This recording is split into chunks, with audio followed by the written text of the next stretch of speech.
Hari ini kita disadarkan pada sebuah peristiwa di mana kita sering buta mata kita, kita sering tuli telinga kita, dan kita sering gagu lidah kita. Ketika anak-anak kita berteriak di jalanan, mengusung sangkur, membawa celurit, saling berkejaran, darah menetes di setiap sudut kota, motor-motor dibakar, orang menjerit penuh rasa ketakutan, kita hanya bisa diam. Ketika di sudut-sudut kota, anak-anak kita menenggak ciu. Ketika sudut-sudut kota, anak-anak kita makan eksimer. Ketika di sudut-sudut kota, anak-anak kita makan minuman oplosan. Mereka jatuh tersungkur, matanya merah penuh dengan rasa emosi, pulang ngamuk ke orang tuanya. Kita hanya bisa diam.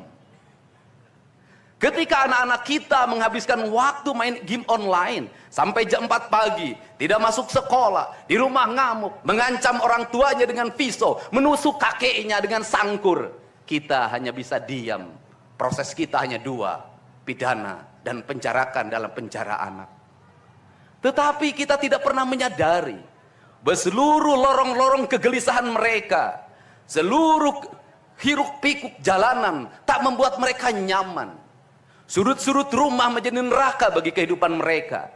Lapang-lapang bola tergusur menjadi industri perumahan, pemukiman, dan pertokoan. Mereka kehilangan tempat bermain. Mereka kehilangan air yang jernih di sungai sehingga bisa mereka berenang. Mereka kehilangan gunung-gunung yang indah tempat mereka bercengkrama dengan alam. Mereka kehilangan sawah yang terhampar. Yang mereka lihat adalah kebisingan dan kebisingan. Bising di jalanan karena knalpotnya brong. Bising di rumah karena orang tuanya bertengkar. Maka mereka lari dalam rorong-gerong gelap. Digenggamnya handphone, diambilnya obat-obat terlarang, ditengahnya minuman dalam sebuah kelompok yang sama. Kita orang-orang yang terpinggirkan di rumah, kita orang-orang yang terpinggirkan di sekolah. Guru-guru telunjuknya menunjuk pada wajahnya, tapi tak bisa memberikan solusi kegelisahan jiwanya. Semua orang hanya memberikan pengamatan, analisis, kajian. Itulah metodologi yang dikembangkan bangsa ini. Tetapi tidak ada yang berani mengambil solusi, mengangkat mereka di sudut jalanan, dimasukkan ke barak, dididik secara militer, diarahkan menjadi anak-anak yang berguna.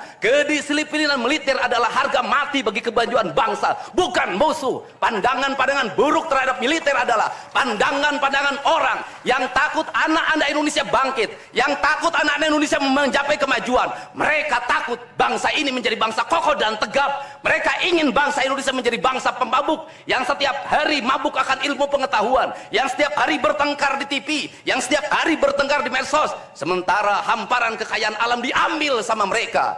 Janganlah kita menjadi antek dari bangsa lain, memporak-porandakan diri sendiri dan bangsanya dengan alasan pengetahuan, dengan alasan hak asasi manusia. Anak membawa motor di bawah umur adalah pelanggaran hak anak. Kapan kita bertindak? Dan selama ini kita membiarkan anak-anak nonton film tanpa didampingi oleh orang tua. Itu adalah pelanggaran anak, dan kita tidak pernah bertindak. Anak-anak di bawah umur merokok, minum minuman keras, itu adalah pelanggaran hak anak. Semuanya kita berdiam. Anak-anak main game online, nonton tayangan-tayangan dewasa lewat media sosial, kita berdiam. Negeri ini akan hancur manakala semua orang berdiam.